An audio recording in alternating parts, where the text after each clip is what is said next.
আল্লাহর হাবিবের রওজা শরীফ দেখে আমি সহ্য করতে পারি না রে আবু বকর, বিদায় দাও, আমি চলে যাব। চলে গেলেন নবীর পাগল। সিরিয়া দামেস্কে যাওয়ার পরে কিছুদিন পরে নবীজি স্বপ্ন দেখায়, কিরে বেলাল, এটা কেমন জুলুম, কতদিন হলো তোমার কণ্ঠের আজান শুনি না। বেলাল রে, তোর কি মন চায় না আমি নবীর জিয়ারতে আসতে? বেলাল আয়, আমি নবীর জিয়ারতে আয় রে বেলাল আয়, কতদিন হলো তোমার কণ্ঠের আজান শুনি না। স্বপ্ন যখন নবীজি দেখাইছে, এ মুসলমান, হযরতে বেলাল সুদূর সিরিয়ার দামেস্ক থেকে পাগলের মতো দৌড়াইলেন, পাগলের মতো ছুটে আসলেন। যখন মদিনাতে আসলেন তখন তাহাজ্জুদের সময় চলতেছিল। তাহাজ্জুদের সময় চলার সময় হযরত বেলাল রাদিয়াল্লাহু আনহু কাঠের জালি দিয়ে তখন রওজা শরীফ ঘিরে রাখা ছিল। ওই জালির পাশে বসে বসে জালির সঙ্গে মাথা ঠেকাইয়া নবীর পাগল বসে বসে গুনগুন গুনগুন করে কাঁদে আর বলে, হুজুর আপনি আসতে বলেছিলেন, গোলাম এসে হাজির হয়েছে। নবী গো, আজান দিতে বলেছেন, আমি আজান দিলে আপনি আগে নামাজে আসতেন, এখন আজান দিলে কি নবী আপনি নামাজে আসবেন? হুজুর এখন আজান দিলে কি আপনি নবী নামাজে আসবেন? নতুন মুয়াজ্জিন আসছে আজান দেওয়ার জন্য, এসে দেখে নবীর মুয়াজ্জিন বেলাল কাঁদে। ডাক দেখে মদিনাবাসী শুনছো, নবীর মুয়াজ্জিন ফিরে এসেছে, বেলাল আসছে, বেলাল ফিরে আসছে। এই কথা শোনার পরে সব সাহাবী ঘর থেকে বের হয়ে দৌড়ায় এসে দেখে বেলাল কাঁদে। সাহাবীরা বলে, বেলাল আজান দাও, কতদিন হলো তোমার কণ্ঠের আজান শুনি না। বেলাল আজান দাও, কতদিন হলো আজান শুনি না রে বেলাল। বেলাল বলে, সাহাবীরা রে, আমি আজান দিলে কি নবী নামাজ আসবে বলো?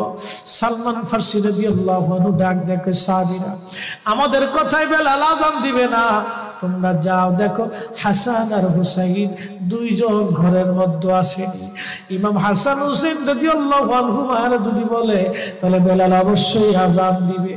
সালমান ফারসির পরামর্শে সাহাবীরা দৌড়ায় গেলেন। বর্তমান 7 নম্বর গেট বাবু সালাম বরাবর একটা মসজিদ আছে, মসজিদে আলী, এটাই ছিল হযরত ফাতেমা রাদিয়াল্লাহু আনহার বাড়ি। এই বাড়িতে দৌড়ে যাওয়ার পরে ইমাম হাসান হুসাইন রাদিয়াল্লাহু আনহুমা দুইজনকে নিয়ে আসা হলো। দুইজনকে নিয়ে আসার পরে হযরত ইমাম হাসানকে দেখতে আমার নবীর মতো দেখা যাইতো, চেহারাটা রাসূল করিমের চেহারার মতো ছিল। নাতি দৌহিত্র নানার চেহারা পেয়েছিলেন, ইমাম হুসাইন ও নানার সুরত পেয়েছিলেন। দুই ভাই নানার সুরত পেয়েছিলেন। হযরত বেলাল রওজা শরীফ থেকে উঠে হযরতে হাসানের বুকের মধ্যে মাথা ঠেকায় কাঁদতেছে, ইমাম হুসাইনের বুকের মধ্যে মাথা ঠেকায় কাঁদে।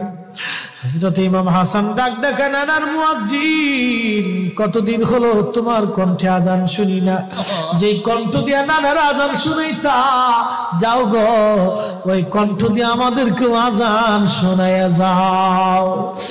যখন হযরতে বেলাল ইমাম হাসান এই কথা বললেন, হযরতে বেলাল দৌড়ায় গেলেন। যেই বনু নাজ্জার গোত্রের মহিলা সাহাবীর ছাদের উপরে দাঁড়ায় বেলাল আযান দিত।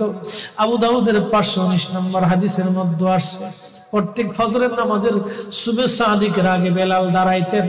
দাঁড়ায় আযানের আগে বলতেন, আল্লাহুম্মা ইন্নী আহমাদুকা ওয়া নাস্তাঈনুকা আলা কুরাইশিন ইউকিমু দীনাক।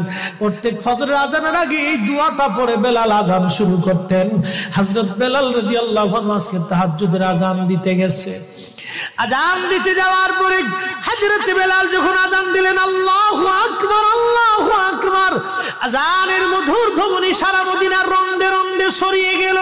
মদিনার ঘর থেকে সব সাহাবী বের হয়ে দৌড় মারছে। আবার যখন বলেন আল্লাহু আকবার, আল্লাহু আকবার, সব সাহাবী, মহিলা, বৃদ্ধ, বনিতা ঘর থেকে বের হয়ে দৌড় মারছে। যখন বলল আশহাদু আল্লা ইলাহা ইল্লাল্লাহ, মদিনার ঘর থেকে সব মহিলারা ঘর থেকে বের হয়ে দৌড় মারছে রে, আর কান্না করে নবী বুঝি ফিরে আসছে রে। আবার যখন বলেন আশহাদু আল্লা ইলাহা ইল্লাল্লাহ, তখন মদিনার মানুষ কান্না করতেছিল, গুন গুন গুন গুন করে কান্না করে। মদিনার ভিতরে আওয়াজ বের হয়ে গেল, নবী বুঝি আসছে রে, নবী বুঝি ফিরে আসছে রে, নবী বুঝি ফিরে আসছে রে, নবী বুঝি আসছে। হযরত বেলাল যখন বলেন আশহাদু আন্না মুহাম্মাদুর রাসূলুল্লাহ, মদিনার মাটিগুলি থরথর থরথর করে কেঁপে উঠছে রে। মদিনার মানুষের কান্না বেড়ে গেল। হযরত বেলাল অজ্ঞান হয়ে জমিনের মধ্যে পড়ে গেলেন, তিনি বেহুশ। নবীর আশিক বেহুশ হয়ে গেলেন। বেলালের মতো আশিক যদি আমরা হইতাম, এ দুনিয়ায় নবীর দেখা পাইতাম, এ দুনিয়ায় নবীর দেখা পাইতাম।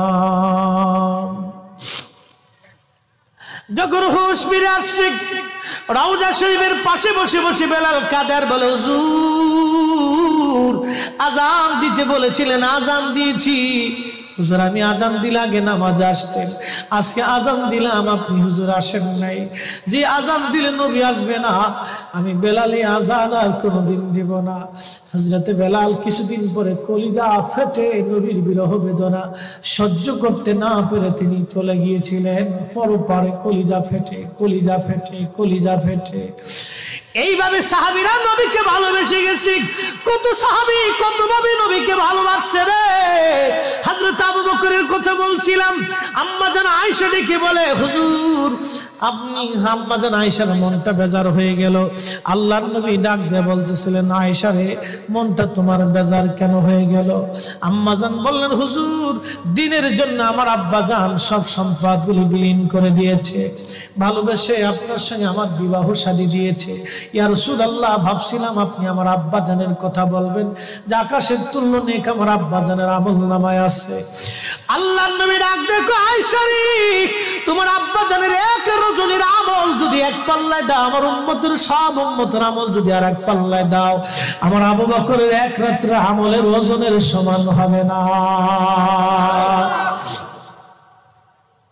আম্মা জান বলে, হুজুর কোন রাত, কোন রাত, কোন রাত? নবীজি বললেন, আয়েশা রে সেটা হিজরতের রাত। বহুদিন আগে বলেছিলাম আবু বকর হিজরত করা লাগতে পারে, এই কথার জন্য হিজরতের রজনীতে আমি হযরত আলীকে ঘরের মধ্যে রেখে আমি যখন চলে আসলাম, হযরত আবু বকরের ঘরের দরজায় ছোট্ট করে টুকা দিয়ে বললাম, আবু বকর দরজা খোলো। সাথে সাথে দরজা খুলে গেল। জিজ্ঞেস করলাম, আবু বকর তুমি কি ঘুমাও নাই? আবু বকর ডেকে বলে, ইয়া নবী আল্লাহ বহুদিন আগে বলেছিলেন হিজরত করা লাগবে। হুজুর ওই দিন রজনী থেকে অদ্যবধি রজনীতে আমি কোন রাত্রের জন্য বিছনায় পিঠ লাগাই নাই।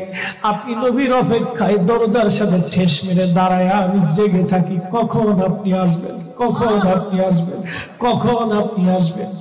আপনি যখন রাত্রিবেলা আসবেন আমি ঘুমাবো, আপনি ডাকবেন, কাফেররা টের পাবে, আপনাকে কষ্ট দিবে। হুজুর একটা রজনীর জন্য আমি বিছনায় পিঠ লাগাই নাই, আপনি নবীর অপেক্ষায় দাঁড়ায় রয়েছি, দাঁড়ায় আসি, দাঁড়ায় আসি, আমি ঘুমাই না। আয়েশা রে এই রজনী আল্লাহর কাছে এত ভালো লাগছে, এত ভালো। আরে সাহাবী আবু বকর নবীকে ভালোবেসে নবীর অপেক্ষায় দাঁড়ানোর জন্য, নবীর জন্য দাঁড়িয়ে থাকার জন্য, নবীর জন্য দাঁড়িয়ে থাকার জন্য আল্লাহ এত বড় প্রতিদান দিয়ে দিলেন, এত বড়